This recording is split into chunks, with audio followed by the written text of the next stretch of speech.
तो हम तो मस्ती में नीचे उतर रहे थे, पर इतने में क्या हुआ, हमारे पीछे बंदर पड़ गया।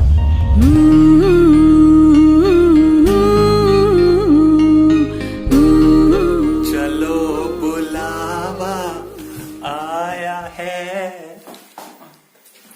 व्लॉग बना रहे हो? अलग बना रहा हूँ भाई, मेरा अलग है। माता ने बुलाया है। तो आज हम जा रहे हैं वैष्णो देवी। तो जो कैब में बोला वो तो रिकॉर्ड हुआ नहीं प्रॉपरली, क्योंकि आवाज़ आ रही थी, खिड़की खुली हुई थी, वो ड्राइवर सिगरेट छोड़ो छोड़ो छोड़ो छोड़ो। तो क्या हुआ क्या कि हम बातें कर रहे थे 26 जनवरी के बारे में, कि 26 जनवरी को जो भी हुआ दिल्ली में, तो उसी बारे में ड्राइवर पूछ रहा था, हम भी पूछ रहे थे कि क्या हुआ क्या हुआ। किसी को कोई क्लू नहीं था, अपनी टिप्पणियाँ देने में सारे लगे पड़े थे, और मैं यहाँ पे बोलने की कोशिश कर रहा था थोड़ा बहुत आवाज़ के साथ, बट कुछ रिकॉर्ड हुआ नहीं। तो मैंने कहा बाद में वॉइस ओवर ही दे दूंगा। साहब, ओ भाई साहब, ठंड बड़ी है, क्या बताऊँ मैं। और ये हम आ गए हैं नई Delhi railway station. Metro station लगा रहता दिमाग में। पहले तो कैब भी बुक नहीं हो रही थी, आधे घंटे राइड ऑटो बुक करने को रेडी था मैं, वो भी नहीं हुई। फिर जैसे तैसे हम पहुंचे, कैब बुक हुई, अब हम आ गए हैं। यहाँ पे काफ़ी रौनक है, लोग खड़े हैं, पुलिस वाले भी खड़े हैं सब।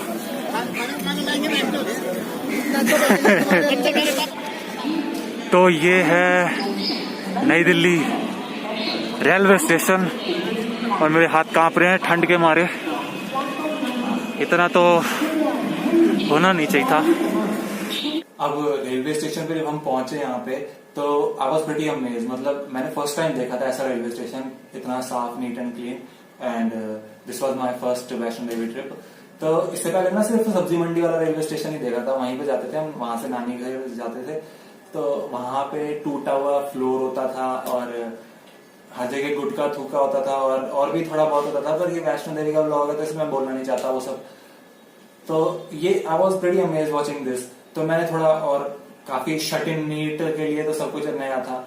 तो आगे देखो तुम क्या क्या हुआ। और जो यहाँ पे था, यहाँ पे मैं बोल नहीं पाया, मतलब मैं बोल रहा था पर ढंग से सुनाई नहीं दिया, क्योंकि वो लेडी अनाउंसमेंट कर रही थी और ढंग से प्रॉपरली नहीं सुनाई दे रहा था। सब्जी मंडी रेलवे स्टेशन पे होता क्या है, वहां पे तो अनाउंसमेंट कुछ ऐसे होती थी, आपको रेलवे स्टेशन मतलब माइक के अंदर ही घुस के बोलते थे वो, और या तो पता नहीं गरारे कर रहे होते थे माइक पे, या फिर माइक पे थूक रहे होते थे। तो ढंग से आवाज ही नहीं आती थी, या हमें तुक्के मार के खड़े होना पड़ता था कौन से प्लेटफॉर्म पे ट्रेन आएगी और क्या होगा।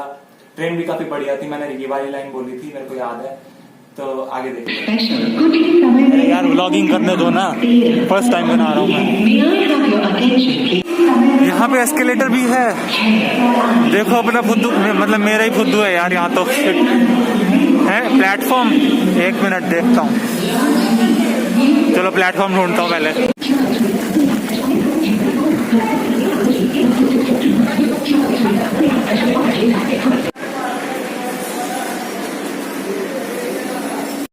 तो ये थी अपनी ट्रेन जिसमें बैठ के हम गए थे। नई दिल्ली वाराणसी जंक्शन वंदे भारत स्पेशल अपने निर्धारित दाग लगे हैं ट्रेन पे, पर कोई बात नहीं, अपनी है।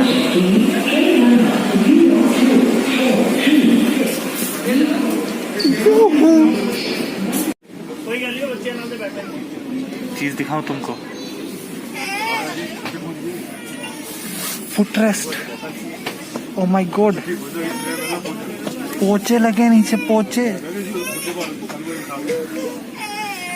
Bottle holder, oh my god, ठीक है, oh my god, oh my God.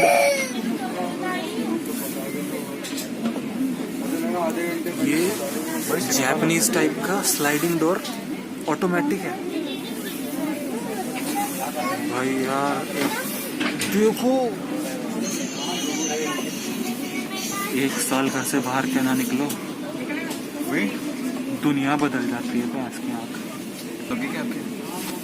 अगर उससे ये रिकॉर्ड किया जाता तो ज्यादा बेटर होता है ना, आईफोन है आखिर। गाड़ी चलने से पहले दरवाजे बंद हो जाएंगे, दरवाजे हमारे से पहले नहीं खुलेंगे। माइक मुझे।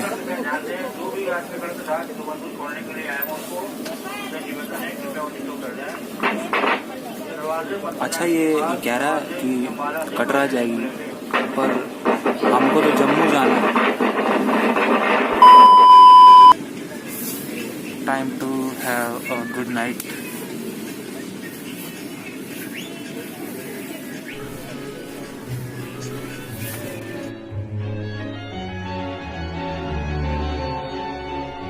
ट्रेन में क्या ही कोई सोता है, थोड़ी देर सोने की कोशिश करी, 2 बार झपकी आई, बट प्रॉपर नींद नहीं आई, टेढ़ा मेढ़ा हो रहा था। एक ही छोटी सी सीट पे पता नहीं मैंने बेड बना दिया, क्या बना दिया, बट सोने की कोशिश करी थी पर नहीं हुआ। तो आगे देखो, गाड़ी जा रही है 150 की रफ्तार से, मतलब 150 माइनस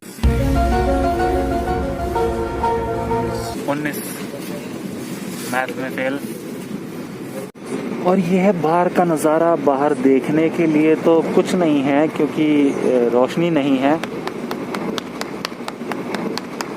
ऑब्वियस ना। तो इसको कहते हैं गरीबी के चावल।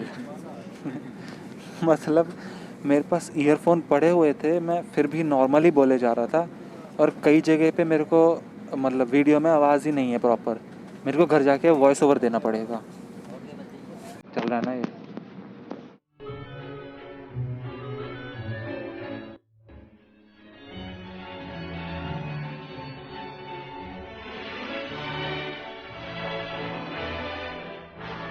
तो मॉर्निंग में 6:30 पौने 7 के करीब रोशनी आई और तुम ये बाहर का व्यू देख रहे हो। मॉर्निंग पीप्स क्विक्स, टाइम इज 7:03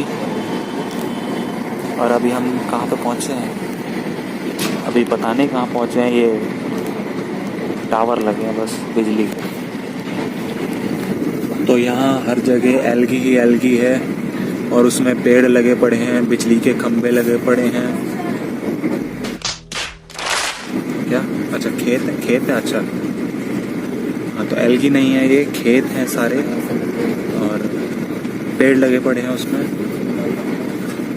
तो बाहर धीरे धीरे धुंध कहूँ या धुआं कहूँ या फिर क्या कहूँ, बढ़ता जा रहा है। मेरे ख्याल से हम दूसरे डायमेंशन में जा रहे हैं या फिर डोरमामू आने वाला है। क्या होगा देखने के लिए बने रहिए। और धीरे धीरे हम डोरमामू के डायमेंशन में जाते जा रहे थे, क्योंकि पता नहीं धुंध इतनी कैसे बढ़ गई थी, उससे पहले नहीं थी, मतलब पिछले दिन नहीं थी इतनी धुंध। खैर होती भी तो मेरे को क्या पता, मैं तो 10-11 बजे के करीब उठता था, तो आई डोंट रियली नो। तो इतनी धुंध काफी थी, तो बकवास ही चल रही थी मेरी। और हम 2-2:30 बजे के करीब पहुंचे कटरा। तो हम पहुंच गए हैं माता वैष्णो देवी कटरा।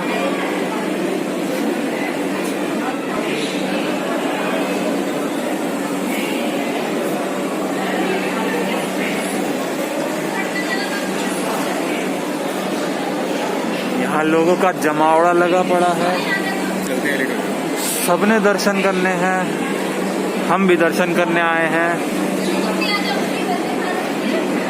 तो जब हम घर से निकले थे तब रेल टिकट में लिखा हुआ था कि आरोग्य सेतु अनिवार्य है, बट वहां पे किसी ने चेक करा नहीं, ना ही रेलवे स्टेशन से उतरते वक्त चेक करा, ना ही आगे वैष्णो देवी में कहीं पे चेक करा। बट हमारा क्या कहते हैं कोविड टेस्ट जरूर हुआ था, तो वो नहीं दिखा पाया। मेरे भैया ने भी ब्लॉग बनाया था, तो अगर उनका ब्लॉग जैसे ही लाइव होता है मैं यहाँ पे लिंक दे दूंगा, तो उस पे जाके देख लेना कि क्या हालत हुई थी भाई साहब। कतई नाक के अंदर वो डाली उसने सुई, पता नहीं क्या टूथपिक टाइप का, और बंद नाक खोल दी मेरी। तो चरण पादुका मंदिर पे मुझे 3 गायें मिली, हमें 3 गायें मिली। उनका नाम मैंने रखा ढोलू, भोलू, झोलू, और खीरा खिलाया उनको। तो क्यूट थी काफी वो, अगर तुमको मिले कुछ खिला देना उनको, वहीं पे घूमती रहती हैं वो। तो हमने दर्शन करे और आगे बढ़े, बट यूएफईस की वजह से मैं ब्लॉग नहीं बना पाया पूरा। फोन की स्टोरेज फुल हो गई थी ऑलमोस्ट, तो मेरे को आगे का भी बनाना था, तो मैंने कहा कि कर लेते हैं कुछ। तो दोस्तों अभी थोड़ी देर पहले ही हमने वो चरण पादुका मंदिर के दर्शन किए, और वो उसके बाद आता है ना सीढ़ियां आती हैं 360 सीढ़ियां, उसमें से मैं 60 प्लस 24 सीढ़ियां चढ़ा हूं और मेरे को घर जाना है। ये देखो पीछे देखो, जो तुम देख रहे हो मेरी आंखें उससे कुछ बेटर देख रही हैं। तो शाम के 7:15 बज रहे हैं और हमने आधा रास्ता कंप्लीट कर लिया है। मेरे पीछे नजारा देखो,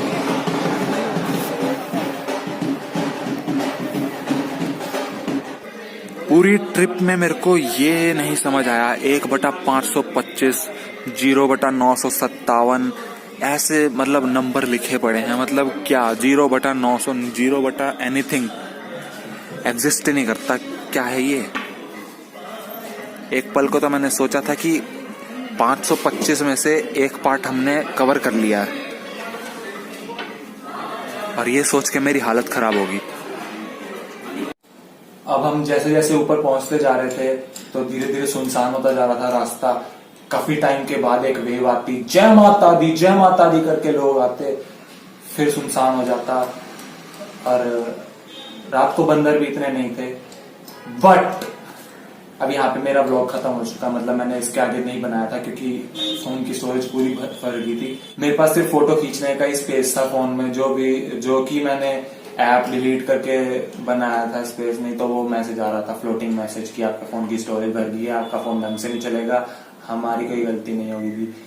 तो मेरे को डिलीट करनी पड़ी एक आधी ऐप, फिर व्हाट्सएप भी डिलीट करा था। फिर हम भवन पे पहुंचे, हमने वहां पे थोड़ी देर रेस्ट किया, फिर हम चले गए पिंडियों के दर्शन करने। वहां पे यार भगाए जा रहे थे लोगों को, निकलो निकलो निकलो फटाफट से। मतलब गिनती के 3 सेकंड भी नहीं देख पाए हम। तो खैर कोई बात नहीं, दर्शन तो हो गए थे। फिर हमने रेस्ट किया 2 घंटे का और फिर हम चल पड़े भैरव बाबा के दर्शन करने के लिए। ये टाइम हो रहा था 5 साढ़े 5 हो रहे थे, आई डोंट रियली रिमेम्बर। तो हम चल पड़े। अब थकान कुछ ज्यादा हो गई थी, हमें रेस्ट कर लेना चाहिए था, वहां पे भवन पे थोड़ी देर और सो लेना चाहिए था। बट हम ढंग से नहीं सो पाए, थोड़ा सा झपकी ली थी। तो फिर हम चल पड़े ऊपर। रास्ते में रेस्टिंग के जो प्लेस आते हैं वहां पे रुके हम, और हमारे पीछे बंदर पड़ गए थे। तो मैं समझ गया अब खत्म है, ये सीन खत्म है। और मतलब हुआ क्या कि बंदर पीछे पड़ते जा रहे थे पूरे रास्ते। जैसे जैसे हम ऊपर जा रहे थे बंदर आए जा रहे थे हर जगह, क्योंकि हमारे पास वो थैले थे ना प्रसाद के, तो बंदरों को वो चाहिए होते हैं। तो ऊपर गए हम, भैरव बाबा के दर्शन करे, फिर हम वापस आने लगे। अब ये 8:30 बज रहे थे शायद से, तो हम नीचे आ रहे थे। वापस आते टाइम भी काफी मस्त धूप खिली थी, बर्फ पड़ी थी। तो सांझी छत पे हम रुके, हमने कहा थोड़ी देर धूप लेते हैं और नजारा देखते हैं यहाँ से। पर बंदर तो छोड़ ही नहीं रहे थे हमारा साथ, जहां जा रहे हैं वहीं बंदर आ रहे थे। हम थोड़ी देर वहां पे बैठे थे, जस्ट बैठे ही थे कि एक बंदर आ गया। उस बेचारे का ना एक हाथ नहीं था, तो वो ऐसे ऐसे करता हुआ आ रहा था। बट हालत तो हमारी खराब थी ना, क्योंकि वो बंदर है। तो वो आया तो मैं चीखना चिल्लाना शुरू। वहां पे एक भला मानुस खड़ा था, उसने ऐसे करा, ऐसे करा, और कंचा, जैसे कंचा खेलते हैं ना, ऐसे करके मुंह से आवाज निकालने लगा, ऐसे करके। वो बंदर डर गया और वो भाग गया। हमने कहा भैया जी थैंक यू। फिर हम आए। अब मेरे को लग गया कि भाई ठीक है, ऐसे करके बंदर को भगा सकते हैं करके, अभी रुक जाओ, ठीक है। तो हम तो मस्ती में नीचे उतर रहे थे, पर इतने में क्या हुआ, हमारे पीछे बंदर पड़ गया। अब हमारे पास कोई चारा नहीं, हम अकेले थे सीढ़ियों पे, सीढ़ी से उतरता ही कौन है, सारे वैसे रास्ते से उतरते हैं। तो हमने ऊपर देखा, ऊपर मतलब लगभग 40-50 सीढ़ियां ऊपर एक बंदा खड़ा था, वो था सिक्योरिटी गार्ड। हमने उससे कहा भैया नीचे आ जाओ, मदद कर दो, बंदर से बचा लो। वो पता क्या कह रहा, वो कह रहा अब तो 16 इंजेक्शन लगेंगे तुमको, 16 इंजेक्शन। ना हेल्प के लिए कह रहा आ रहा हूं, ना मैं नहीं आ सकता, कुछ नहीं कह रहा, 16 इंजेक्शन लगेंगे, 16। बाई गॉड, मेरा मन कर रहा था पत्थर उठा के उसके सर पे दे मारूं, बट फिर अपनी सिचुएशन यहाँ पे ज्यादा खराब थी। अब बंदर को सिर्फ प्रसाद चाहिए था, जो कि मेरे हाथ में था, प्रसाद का थैला जो कि मेरे हाथ में था। अब हम दे भी नहीं सकते यार, ऊपर चढ़ के आए हैं हम, मन्नी मतलब प्रसाद मेरे नु तू मजाक समझ के बैठा, मैं सब समझता हाँ तू जवाक समझ के बैठा। तो इसको छोड़ो, तो प्रसाद नहीं दे सकते थे हम। तो मेरे को आइडिया आया कि सांझी छत पे उस बंदे ने कैसे बचाया था, ऐसे हाथ कर रहा था, ऐसे कर रहा था, मुंह से आवाजें निकाल रहा था, और वो बंदर भाग गया था। वो मैंने भी डिसाइड करा कि यही करना है। तो मैं करा ये ऐसे करा, हाथ कंचा का फॉर्मेशन बना रहा, मैं कर रहा, वो बंदर और पास आ गया। क्यों? क्योंकि इसी हाथ में थैला लटका पड़ा था अंगूठे से, उसको लग रहा मैंने ऑफर कर रहा हूँ और वो और पास आ गया। इस बार इसका मुंह भी खुल गया था, कतई दांत दिख रहे थे पैने वाले, मेरी हालत और खराब। तो अब क्या करना था, मेरे पास बंदर को ना मारने की, हाँ वो ऊपर से पता क्या चिल्ला रहा था, कह रहा पत्थर मारो उसके, पत्थर मार। Where is your common sense uncle, जानवरों को नहीं मारते। हाँ, तो मेरे पास 4 रीजन थे बंदर को ना मारने के। पहला रीजन कि जानवरों को नहीं मारते यार, don't hit animals. Second reason कि वो बजरंग बली का रूप हो सकता था, क्योंकि जब हम नीचे उतर रहे थे ना, हमको नहीं दिखा था वो एकदम से ही सामने आया। वो हल्का सा कट था ऐसे, तो एकदम से ही सामने आया और थोड़ी दूर तक हम देख ही पा रहे थे, बट वो नहीं दिखा था, एकदम से सामने आया था। तो हमको लगा कि भाई भगवान जी नमस्ते, माफ करो। तो हमें लगा बजरंग बली का रूप है, हो सकता है, मतलब ठीक है। फिर तीसरा रीजन कि हम उसके डोमेन में गए थे, वो हमारे डोमेन में नहीं आ गया, मतलब वो तो उसका घर ही था ना, वहां पे थे ढेर सारे और बंदर, हम उसके घर गए थे। और अगर वो बाई चांस काट लेता तो उसके पास कोई जाता भी नहीं पूछने, और बाई चांस कोई चला भी जाता दूसरा बंदर कि भाई तूने से क्यों मारा, क्यों काटा, तो वो चश्मा पहन के कह देता।